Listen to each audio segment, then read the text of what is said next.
Hey guys, welcome to another episode of the Fighter Show with Flo. This time we are for you at Ämari Airbase in Estonia. It's only 250 kilometers away from the Russian border, and since years Eurofighter countries are securing the NATO eastern flank from here. At the moment it's the UK detached here at Ämari, and the Royal Air Force invited us to have a look behind the scenes. Just join me now for our first interview with the detachment commander. This is the Fighter Show with Flo.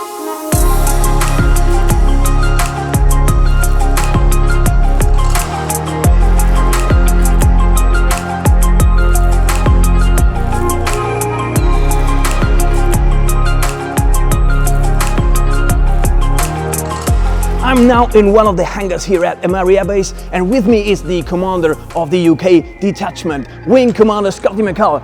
Hello, great to have you here at the show, and thanks for hosting us. Now, Mr. McCall, what is the footprint of your detachment here in Ämari? So here at Ämari we've got the 140 Expeditionary Air Wing. It's built around one Typhoon squadron, but up to around 180 to 250 people in total, depending on which phase of the operation we've been at. Cool. Now, what are the main duties and tasks you have to fulfill here during your detachment?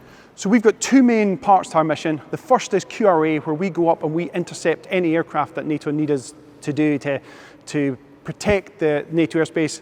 The other part is about projecting all around Europe to demonstrate agile combat employment and show that we can operate from a forward footprint. How often do you scramble? What's your average number? So over the kind of 4.5 months that we've been here already, we've scrambled 19 times. We've intercepted 50 aircraft. All of them have been Russian aircraft. So, typically maybe five times a month. You mentioned the Russians. I mean, is there any difference between doing the QRA up here before the war in Ukraine started? Do you see there anything from a professional basis? So, after the illegal invasion of Ukraine, everything changed and nothing changed. The strategic context, you can see it means everything to the Estonian people, to the security of Europe. But on a practical level for our team, it's what they've always been trained to do. It's a defensive mission in nature, and they just get up and do what they've always done. Now, Wing Commander, good luck for the rest of your detachment. Many thanks for talking to us, and as you might know, everybody who is part of the Fighter Show is getting the official Fighter Show patch. That one is yours. Thank you very much. Here you go. Pride of place. And this is the first part of the Fighter Show with Flo. We are strolling around to see to whom else we can speak here at Ämari Airbase.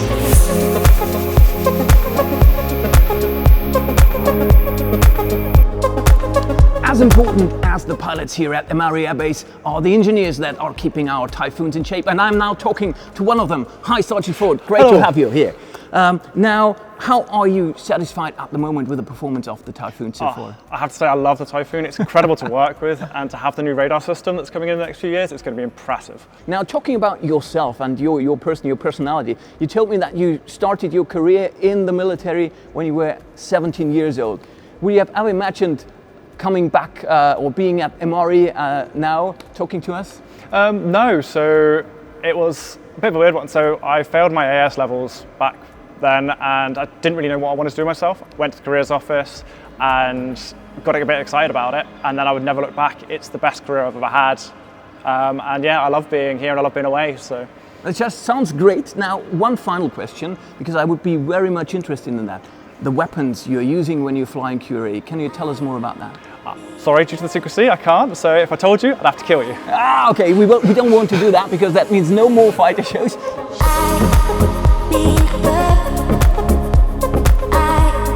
Ben, tell me a secret. Once the alarm bell for the QRA is ringing, how much time do you have to be airborne? So the exact number is classified, but what I can say is we are running out to the jets as fast as we can. We're starting the APE before we even get into the jet, and we are getting airborne in maximum reheat, getting to the aircraft as quickly as we physically can. So although the number's classified, it is definitely a best effort sprint. That sounds super fast. Now, what are you doing now once you intercepted an aircraft? What's the procedure?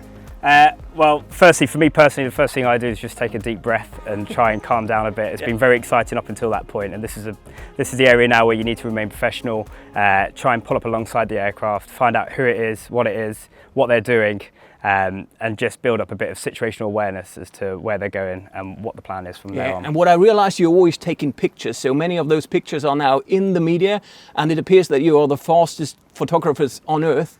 Now, how difficult is it to take a picture and maneuver a fast jet through the skies? Yeah, it is a bit of a juggle. It does sometimes feel like you need 3 arms. Luckily, the autopilot in the Typhoon's pretty good, so that you can offload a lot of that to the autopilot, but it definitely takes some concentration and skill to be able to get a good photograph and keep the aircraft in a safe flight regime. Now, when we're talking about QRA, I mean, you're doing QRA in the UK too. What's the difference now being here on the detachment compared to the QRA service you're doing in the UK? Yeah, so QRA at home, a large portion of it is dedicated to intercepting civilian aircraft that maybe aren't squawking or talking. So our procedures there are ever so slightly different. Whilst out here, our primary focus is Russian military aircraft, and that's taken up the majority of our time here. So there's a big difference there between intercepting civilian aircraft and trying to provide assistance where possible, and then intercepting Russian aircraft. Now, one final question I need to ask, of course, which feature of the Typhoon supports you best when you're doing the QRA missions? It's got to be the engines. There's 2 massive engines. It's an outrageous amount of power, and it actually really assists us in it being able to get airborne quickly, safely, and then just because they're so powerful, we don't need to be in max power all the time, and therefore we can just sit and endure for a lot longer. Okay, that means riding on a rocket. Thanks, Ben. Thanks for being at the Fighter Show, and of course everybody who is part of the Fighter Show is getting the official Fighter Show patch. That's yours. Thank you very much.